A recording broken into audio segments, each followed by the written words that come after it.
भुनक्तु सह नौ भुनक्तु सह वीर्यं करवावहै तेजस्विनावधीतमस्तु मा विद्विषावहै। ओम शांति शांति शांति। वैदिक जीवन पद्धति की इस कक्षा में आप सभी का हार्दिक स्वागत है, अभिनंदन है। वेदो अखिलो धर्म मूलम, वेद सब सत्य विद्याओं का पुस्तक है। वेद का पढ़ना, पढ़ाना, सुनना, सुनाना तथा मनसा वाचा कर्मणा अपने स्वभाव में लाना, अपने कर्तव्य में इसको लाना, यह हमारे लिए अत्यंत आवश्यक है, अनिवार्य है। निरंतरता के साथ हम इस बात का जरूर ध्यान रखें कि हमारा ज्ञान हमारे लिए और इस जहान के लिए परम आवश्यक है।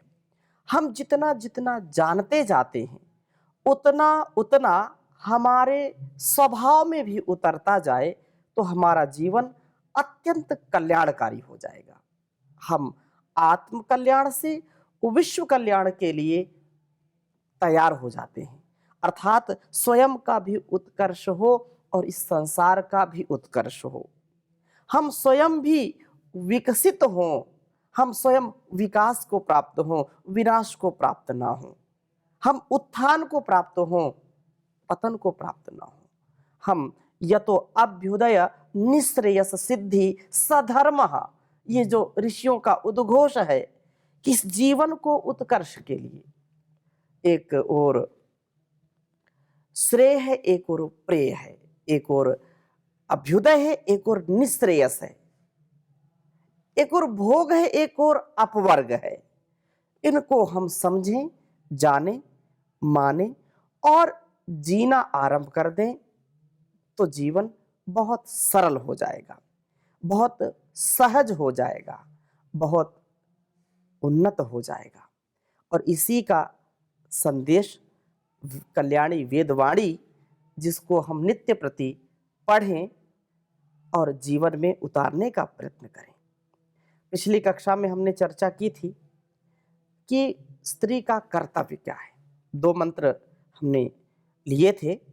ऋग्वेद के 7वें मंडल के 95वें सूक्त के प्रथम और द्वितीय मंत्र का स्वाध्याय किया था। तीसरे मंत्र में श्रेष्ठ पुरुष का कर्तव्य बताया है।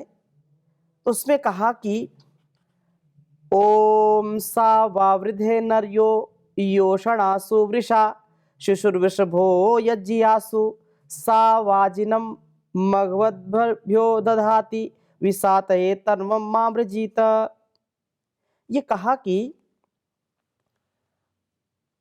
नरश्रेष्ठ का वर्णन करते हुए कहा कि नर्यः सह, वह नर्यः मनुष्यों में श्रेष्ठ पुरुष है, यज्ञियासु जो परस्पर संग दान प्रतिदान द्वारा प्राप्त स्त्रियों में समर्थ संतानों की प्राप्ति कराए।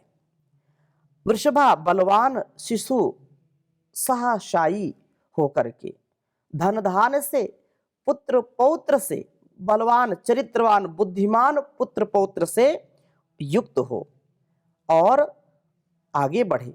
वह मघवद्भ्यः, बहुत सुंदर बात कही, याजिकों और धन ऐश्वर्य संपन्न आदि राजाओं के हितार्थ वाजिनम धन जान आदि से परिपूर्ण हो और जान आदि से संपन्न पुत्र को प्रजावत दधाती धारण करे। वह सातये पुत्र धन अन्न जान आदि के लाभ एवं संग्राम के लिए भी तन्वम शरीर व आत्मा को विमृजीता यज्ञ दान स्नान उपदेश तप आदि उपायों से शुद्ध करे। तो श्रेष्ठ पुरुष अपने पुरुषार्थ से, अपने पराक्रम से, अपने धैर्य से, अपने ब्रह्मचर्य से, अपने संयम से, अपनी मर्यादा से, अपने पराक्रम से धन धान्य आदि ऐश्वर्यों को बढ़ावे और राजा को भी समृद्ध करे, उसको भी दान दे और यज्ञ आदि कार्यों को भी बढ़ावे तथा विपरीत परिस्थितियों में भी अच्छे सच्चे कार्यों का अनुष्ठान कभी ना छोड़े। यज्ञ, दान, उपदेश, संदेश और तप इनको कभी न छोड़े। यह श्रेष्ठ पुरुष का कर्तव्य है, श्रेष्ठ पुरुषों की पहचान है, उनके गुण हैं।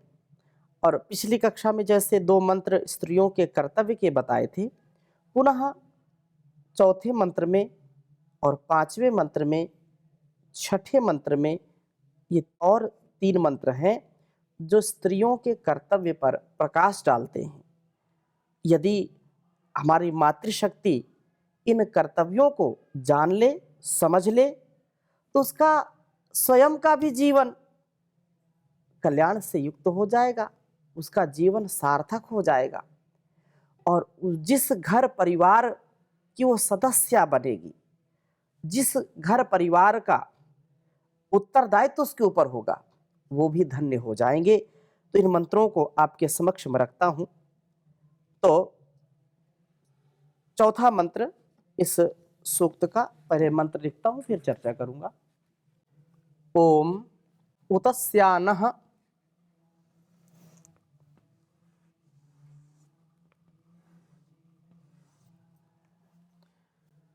उतस्य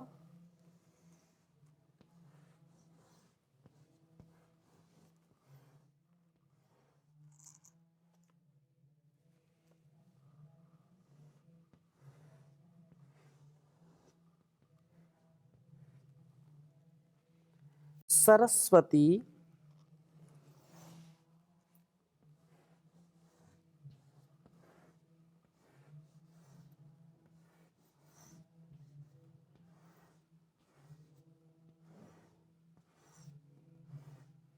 उतस्य नः सरस्वती जुषाणोप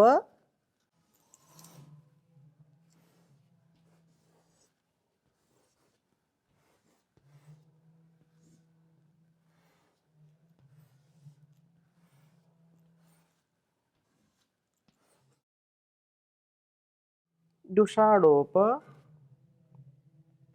स्रवत्सुभगा।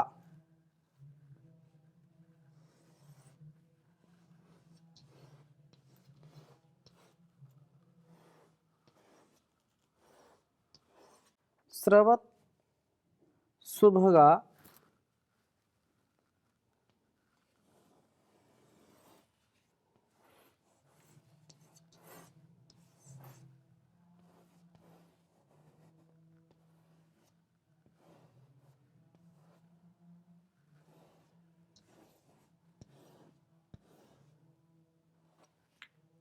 सुभगा यज्ञे अस्मिन्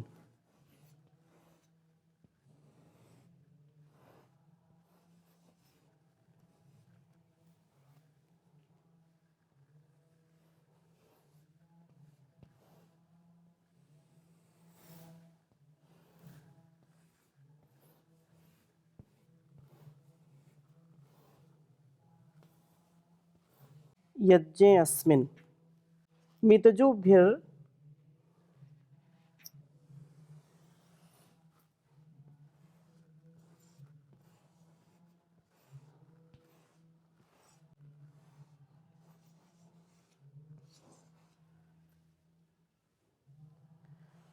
मितजुभिः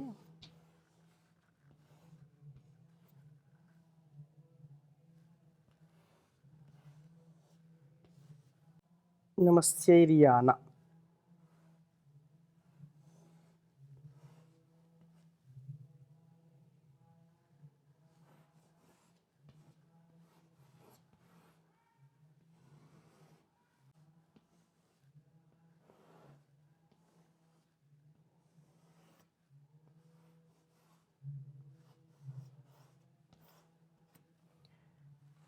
नमस्यैर्याना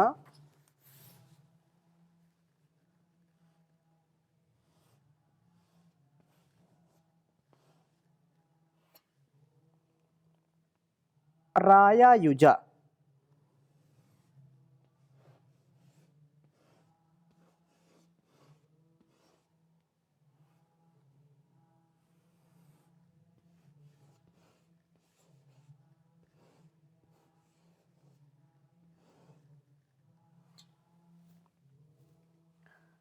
चिदुत्तरा सखिभ्यः।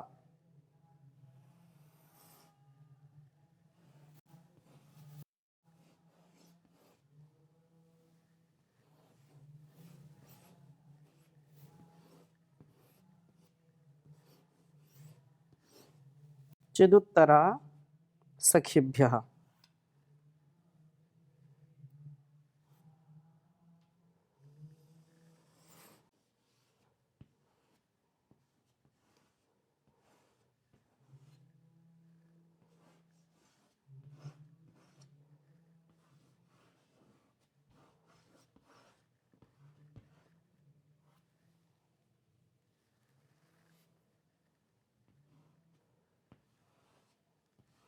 ऋग्वेद के 7वें मंडल के 95वें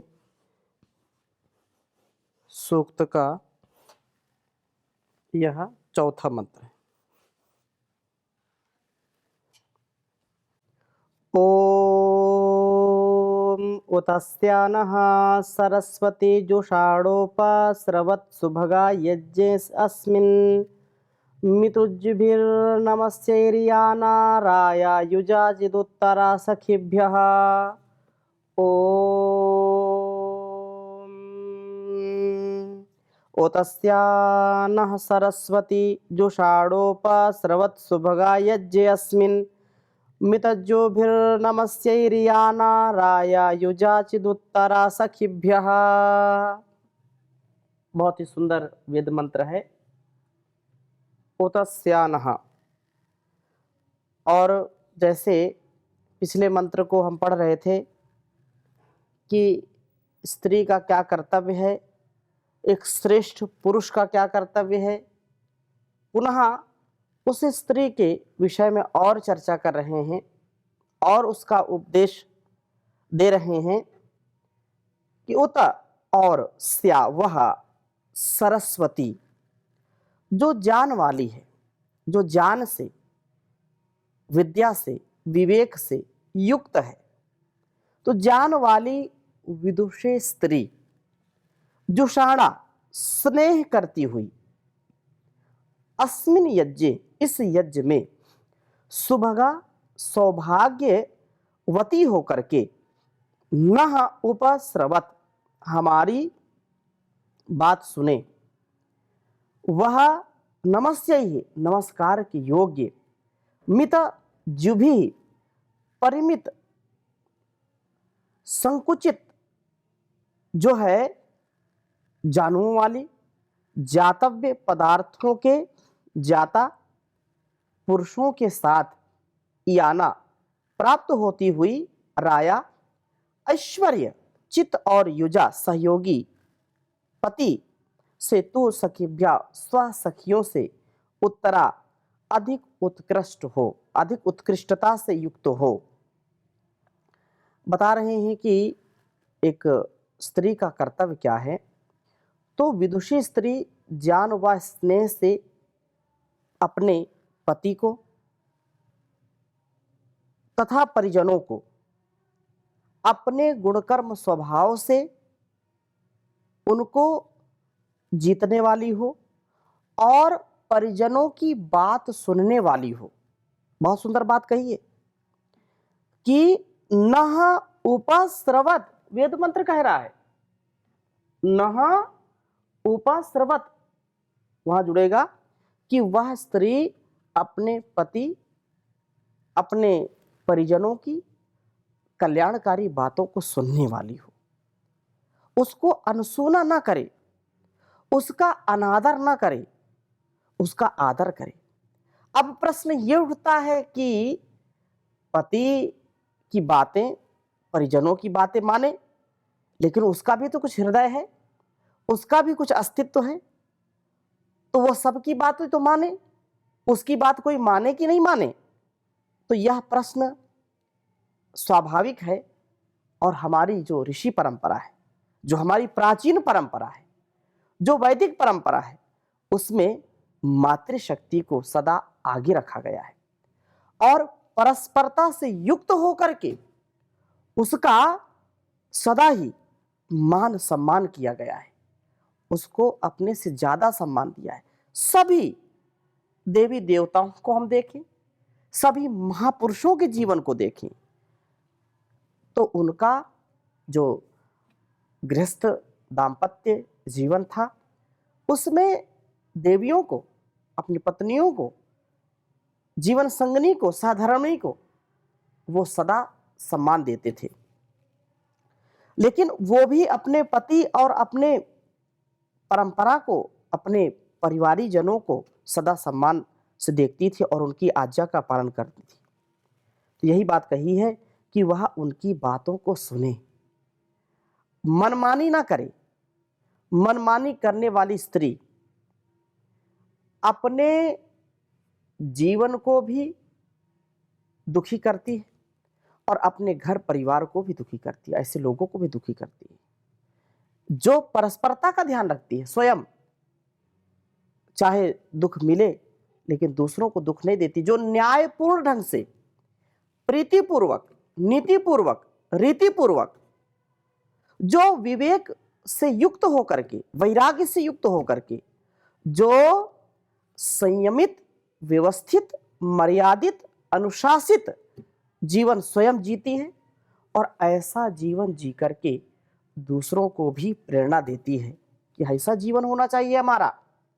तो ऐसी जो है स्त्री यज्ञ कार्यों को नियमित करे तथा अपनी सखियों में भी उच्च स्थान प्राप्त करे, अर्थात उतना उसका गुणकर्म स्वभाव अच्छा हो कि अपने सखियों में भी सबसे उन्नत उसका जीवन हो।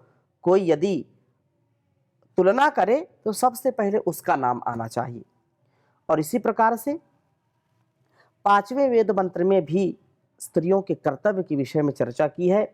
कहा, ओम इमा जुह्वाना युष्मदा नमोभिः प्रतिस्तोमं सरस्वती जुषस्व तव सर्मन् प्रियतमे दधाना उपास्थेयाम शरणं न वृक्षम्।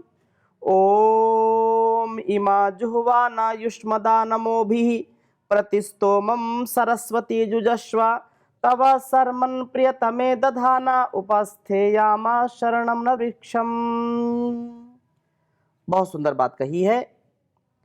कहा है कि हे सरस्वती, हे ज्ञान से युक्त देवी, हे ज्ञानमयी विदुषी, ज्ञानमय प्रभो, तुस्तोमम प्रति जुजस्व। स्तुत्य वचन का जो है प्रेम से इसको स्वीकार कर। हम नमो भी विनय वचनों सहित युष्मत आजुह्वाना, तुमसे ग्राह्य पदार्थ लेते हुए, तब प्रियतमे शर्मन, तेरे प्रियतम गृह में स्वयं को दधाना रखते हुए, वृक्षम न शरणम, वृक्षम न शरणम, वृक्ष तुल्य शरणदायक उपस्थेयाम, तेरे पास आए।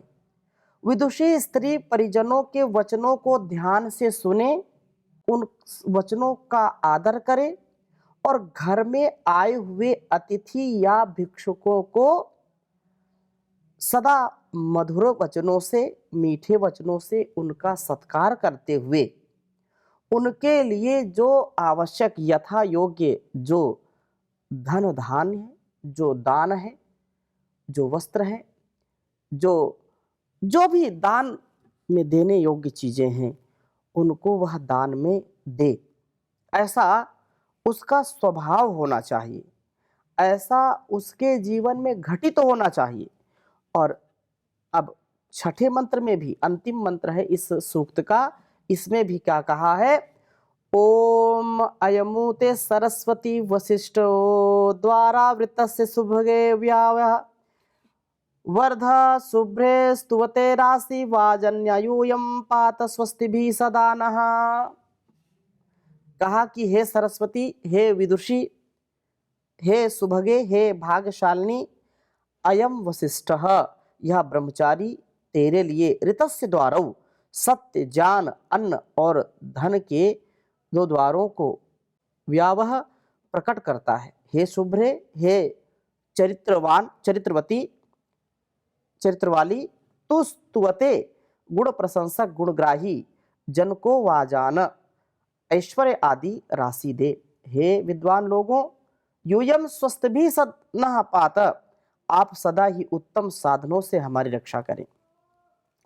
विदुषी स्त्री द्वार पर जो भिक्षुक आए, ब्रह्मचारी आए, देश और समाज की सेवा में अहर्निश जो पुरुषार्थ करने वाले ऐसे लोग आए, तो उनको जो सत्य, अन्न, धन व जान का दान करे, अपने सौभाग्य को बढ़ाए, अपने सच्चरित्रता को बढ़ाए, अपनी पवित्रता को बढ़ाए, और ऐसा करने वाली जो स्त्री है वह सदा उन्नत जीवन जीने वाली होगी, वह यशस्विनी होगी, तेजस्विनी होगी, और परम पिता परमेश्वर की कृपा उस घर परिवार पर विशेष रूप से पड़ती है जिस घर में ऐसी देवी, ऐसी स्त्री का, ऐसी नारी का वास होता है। वह घर वास्तव में स्वर्ग के समान होता है। उस घर में कलह, कपट, कभी झूठ, छल और कभी भी आपत्ति विपत्तियां नहीं आती हैं। वो धन धान्य से परिपूर्ण होता, नहीं होता धन धान्य तो भी पूर्ण शांति, पूर्ण आनंदमय जीवन होता है।